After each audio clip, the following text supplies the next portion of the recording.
ಗೊತ್ತಾ, ಕೆಲವು ಲಕ್ಸುರಿ ಬ್ರ್ಯಾಂಡ್ಗಳು ತಮ್ಮ ಮಾರಾಟವಾಗದ ಹೊಸ ಬ್ಯಾಗ್ಗಳು, ಬಟ್ಟೆಗಳು ಮತ್ತು ಗಡಿಯಾರಗಳನ್ನ ನಾಶ ಮಾಡುತ್ತವೆ ಅಂತ. ಇದು ಹಣ ವ್ಯರ್ಥ ಮಾಡುವುದಕ್ಕಾಗಿ ಅಲ್ಲ. ಲಕ್ಸುರಿ ಅಂದ್ರೆ ಕೇವಲ ದುಬಾರಿ ಬೆಲೆ ಅಲ್ಲ, ಅದು ಒಂದು ಅಪರೂಪತೆ.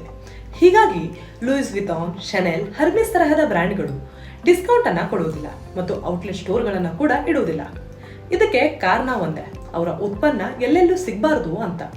ಒಂದು ವಸ್ತು ಕಡಿಮೆ ಬೆಲೆಯಲ್ಲಿ ಮಾರುಕಟ್ಟೆಗೆ ಬಂದ ಕ್ಷಣದಿಂದಲೇ ಅದು ಲಕ್ಸುರಿ ಅನ್ನೋದನ್ನ ಕಳೆದುಕೊಳ್ಳುತ್ತೆ.